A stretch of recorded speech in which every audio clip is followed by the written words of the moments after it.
नमस्कार, आप देख रहे हैं द लोकनीति और मैं हूं आपके साथ शुभम शुक्ला।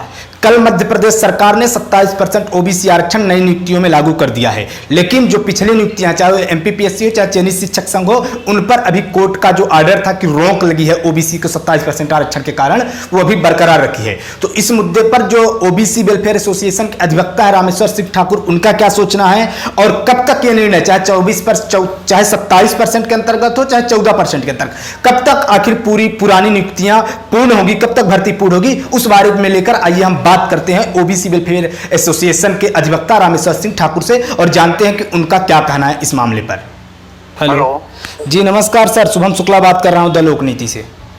हाँ बोलिए जी सर, ये जो अभी परसों 1 तारीख को हाई कोर्ट का निर्णय आया है जिसमें उन्होंने स्टे अभी बरकरार रखा है अपने निर्णय में ओबीसी को, जो 27% आरक्षण वाला मुद्दा है, इसको लेकर थोड़ा आप डिटेल में बताएंगे कि उस दिन कोर्ट में क्या हुआ और आगे क्या हो सकता है सर?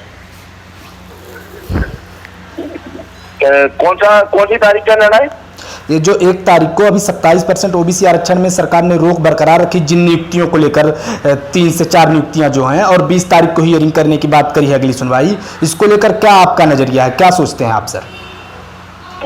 भाई, कोर्ट का कहना यही है कि भाई जो आवेदन पेश किया है सरकार ने शिक्षक भर्ती पे डायरेक्शन के लिए, तो कोर्ट ने बोला है कि भाई 2-2.5 साल इसको पेंडिंग हो गए हैं, तो इसको हम फाइनली डिसाइड करेंगे।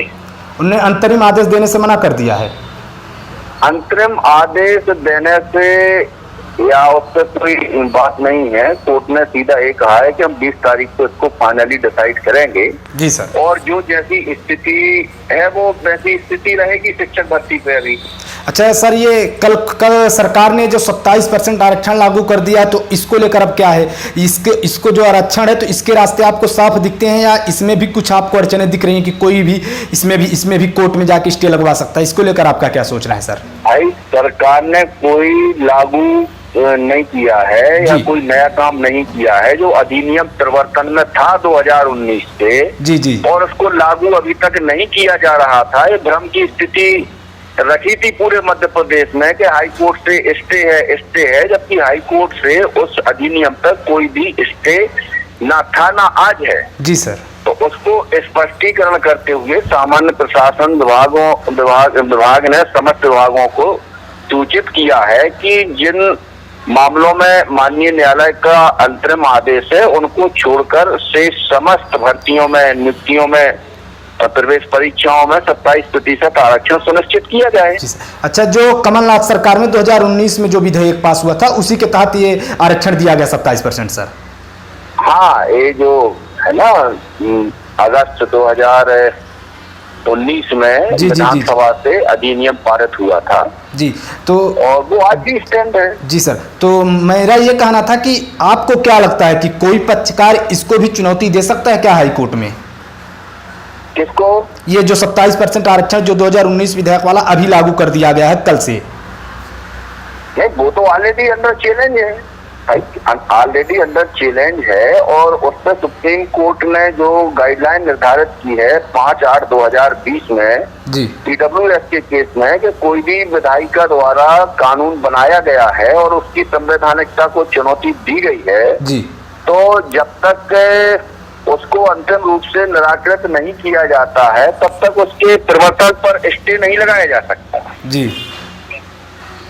ये सुप्रीम कोर्ट ने अभी रिसेंटली 2020 के जजमेंट में भी कहा है। इसके पहले 3 जजमेंट और हैं, 2008 का है, 11 का है, 2014 का है जी। स्पष्ट रूप से सुप्रीम कोर्ट ने डायरेक्शन दिया है कि कोई भी अधिनियम जिसकी संवैधानिकता चुनौती दी गई है हाई कोर्ट में, उसको आप फाइनल डिसाइड कर दीजिए, लेकिन उसके प्रवर्तन पर आप रोक नहीं लगाई जाना चाहिए। सुप्रीम कोर्ट की गाइडलाइन है। मतलब जब तक 1 तारीख को बहस हुई थी जी सर, तो जो माननीय सॉलिसिटर जनरल ऑफ इंडिया है उन्होंने वो केस साइट किए थे हाई कोर्ट को, तो हाई कोर्ट ने स्पष्ट बोला था जी सर कि हमने इसको कोई स्टे नहीं किया है, केवल पार्टिकुलर कुछ सब्जेक्ट मैटर हैं जिनमें एंटरिम आदेश है, लेकिन वो अंतरिम आदेश जो है वो भी कोर्ट ने जो किए हैं with the consent of both the party. आपने यदि सुना उस दिन तो कोर्ट का एक स्टेटमेंट था, उसका मतलब ये है कि 3/2019 में जो एंट्रम आदेश हुआ था वो भी कंसेंटिंग था स्टेट का। 31/1 में हुआ तो उस आदेश में ही लिखा है कि with the consent of advocate general, जो उस समय एडवोकेट जनरल थे, उनकी कंसेंट से उन्होंने स्टे नहीं किया था। कहा था अकॉर्डिंग नोटिफिकेशन आप प्रोसीड करिए, लेकिन result shall not declare without clear permission of the court. नहीं, मैं ये मेरा ये कहना और एक मिनट इसको कंप्लीट कर लें। और उसको मॉडिफाइड करने के लिए मध्य प्रदेश शासन ने आवेदन दिया था जनवरी 2021 में, जिस पर हाई कोर्ट ने 13/7/2021 को आदेश किया है, जिसमें 13% आरक्षण पीएससी द्वारा मेडिकल क्लास 2 ऑफिसर की भर्ती में होल्ड किया गया है।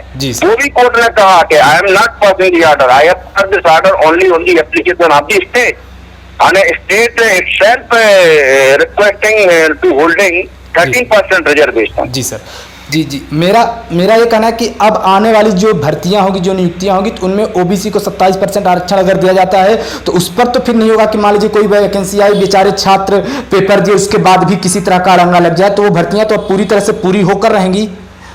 हाँ, क्या है, देखो एक चीज मैं बता दूं कि अभी जनवरी में नर्सिंग की भर्ती हुई, कई डिपार्टमेंटों में भर्ती हुई है, 27 के मान से ही भर्ती हुई है।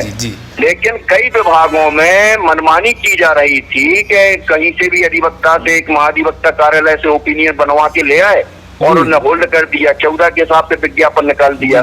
जबकि हर विभाग की एक जिम्मेवारी है मैंडेटरी कि आपको जो भी इंस्ट्रक्शन चाहिए, कहीं भी एनोमली है तो आप सामान्य प्रशासन विभाग से निर्देश प्राप्त करिए। जी तो समझ गया। मतलब मैं अपने दर्शकों को साफ बता दूं सर कि आप ये कह रहे हैं कि जो नई नियुक्तियां होगी पूरे विभाग में, कुछ में अभी भी हो रही थी और अब पूरी तरह से 27% आरक्षण के तहत होगी और छात्रों को चिंता करने की आवश्यकता नहीं है। जो नई नियुक्ति हुई है उसमें 27% आरक्षण लागू होगा और जो गलत नियुक्तियां हो चुकी हैं उनमें भी उसमें भी सुधार किया जाएगा। जी सर, मतलब अब छात्रों को नियुक्तियां मिलेंगी, उनका किसी भी प्रकार का अड़ंगा नहीं लगेगा। अच्छा सर, एक और सवाल कि जो नियुक्तियां चाहे एमपीपीएससी हो चाहे चयनित शिक्षक संघ, जिनमें अभी रुकावट है सरकार द्वारा, मतलब हाई कोर्ट द्वारा, उसको लेकर आप क्या सोचते हैं? अंतिम निर्णय जो सरकार का है, चाहे वो 27% आरक्षण के तहत दे चाहे 14% आरक्षण के तहत, ये कोर्ट का मैटर है, लेकिन अंतिम निर्णय कब तक आ जाएगा, उनको आप क्या सिक्योरिटी देंगे? इसमें सरकार पूर्ण रूप से तैयार है 100% सीटों पर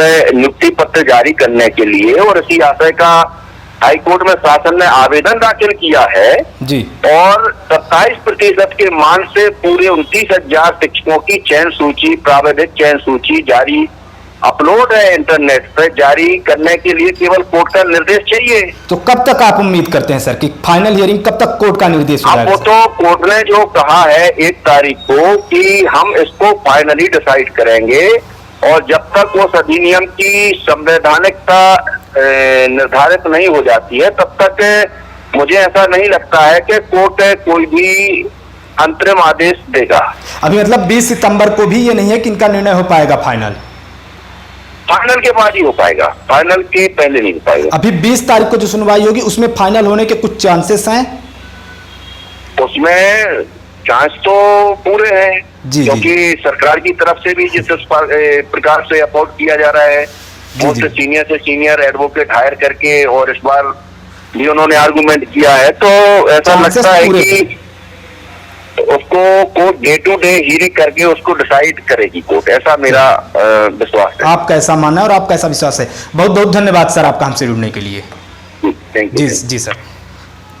तो ये हमारे साथ ओबीसी वेलफेयर एसोसिएशन के अधिवक्ता रामेश्वर सिंह ठाकुर जी थे, जिनका साफ तौर पर कहना है कि चयनित शिक्षक संघ की जो भर्ती है या जो अन्य नियुक्तियां हैं वो कोर्ट जल्द निर्णय दे सकता है, और कोर्ट के निर्णय के बाद सरकार ने सूची तैयार करके रखी हुई है और उनको नियुक्तियां देने के लिए सरकार पूरी तरह से तैयार है। मध्य प्रदेश की तमाम खबरों के लिए चैनल को सब्सक्राइब अवश्य कर लें।